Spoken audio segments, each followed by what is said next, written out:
بسم اللہ الرحمن الرحیم۔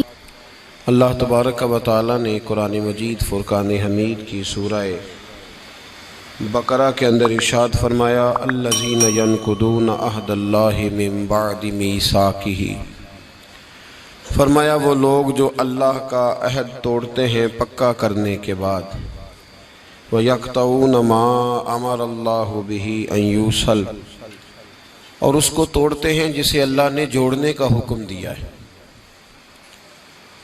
ان رشتوں کو توڑ دیتے ہیں جن رشتوں کو اللہ نے جوڑنے کا حکم دیا۔ فرمایا وَيُفْسِدُونَ فِي الْأَرْضِ، یہ لوگ زمین میں فساد برپا کرتے ہیں۔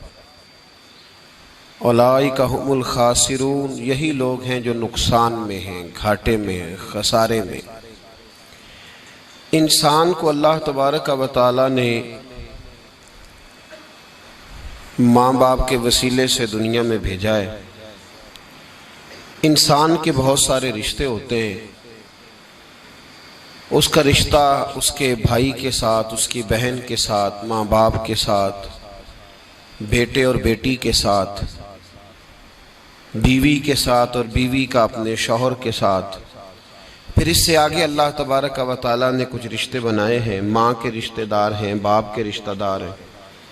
ان سب رشتوں کو قاری صاحب کو اوپر بٹھائیں، قاری شفیق صاحب کو جگہ دیں، قاری صاحب نیچے بیٹھے ہوں، کہتے ہیں اوپر تشریف نہیں جی نہیں، آپ کی مہربانی، اللہ تعالیٰ آپ کو جزا دے۔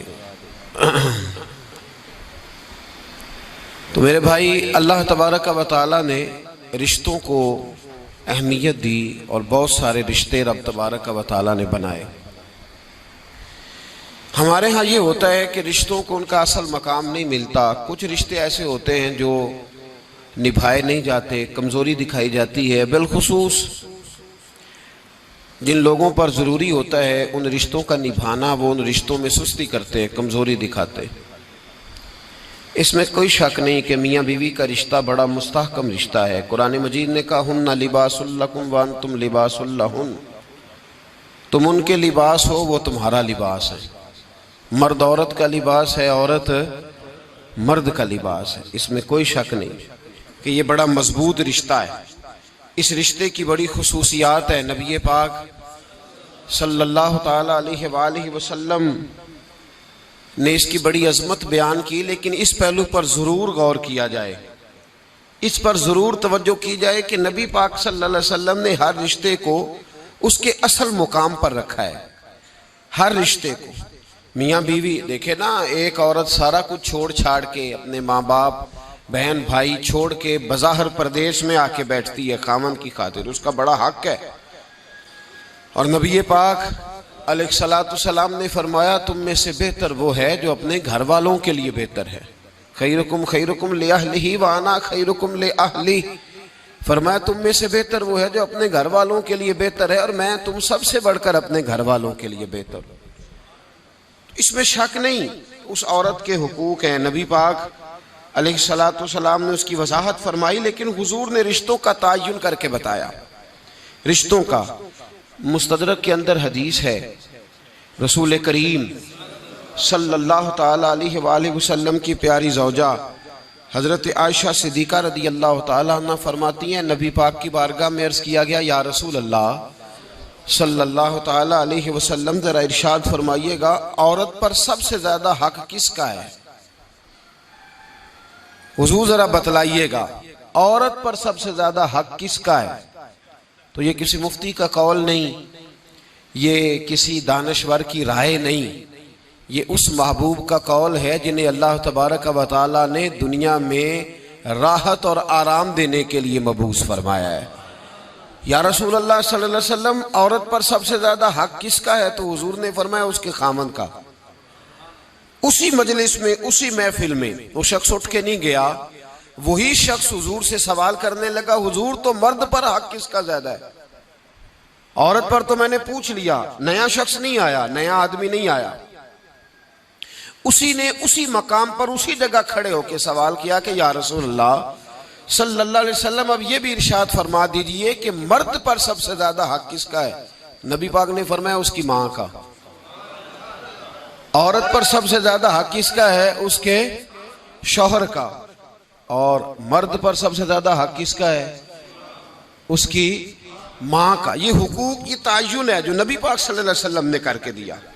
یہ حقوق کی وہ والی وضاحت ہے، اور یہ ہر آدمی کا وہ والا مقام ہے جو میرے محبوب علیہ الصلوۃ والسلام نے اپنی امت کو خود بتایا ہے کہ یہ اس کی جگہ ہے اور یہ اس کی جگہ ہے۔ اب یہاں ایک بات اور قابل غور ہے، مرد کے عورت پر بھی حقوق ہیں، عورت کے مرد پر حقوق ہیں۔ انشاءاللہ تعالیٰ ایک موضوع آ رہا ہے، اس میں ان چیزوں کی کچھ زیادہ وضاحت کروں گا، یہاں صرف اشارہ دیتا ہوں۔ نبی پاک صلی اللہ علیہ وسلم کی خدمت میں ایک عورت حاضر ہوئی، اس نے عرض کی یا رسول اللہ صلی اللہ علیہ وسلم مجھے بتائیے گا مرد کے کیا حقوق ہیں، اگر میں ادا کر سکتی ہوں تو شادی کروں، حضور ذرا بتلائیے گا۔ تو یہ حدیثیں ہم نے بیٹیوں کو رٹانی ہے، یہ حدیثیں ہم نے بہنوں کو یاد کرانی ہے۔ میرے نبی پاک علیہ الصلوۃ والسلام سے پوچھا، امام حاکم نے لکھا ہے کتاب البر کے اندر، اس کو ابن جوزی علیہ الرحمن نے نقل کیا ہے، یا رسول اللہ صلی اللہ علیہ وسلم مجھے بتائیے گا خاوند کے حقوق کیا ہیں؟ اور خاتون عرض کرتی حضور اگر تو میں ادا کر سکتی ہوئی تو نکاح کروں گی ورنہ نہیں کروں گی۔ اللہ کے رسول صلی اللہ تعالیٰ علیہ وآلہ وسلم نے ارشاد فرمایا، بھئی بات یہ ہے کہ اگر خاوند کے جسم سے پیپ نکلے، ریشہ نکلے اور خون نکلے، عورت اپنی زبان سے صاف بھی کرے تو پھر بھی خاوند کا حق ادا نہیں ہوتا۔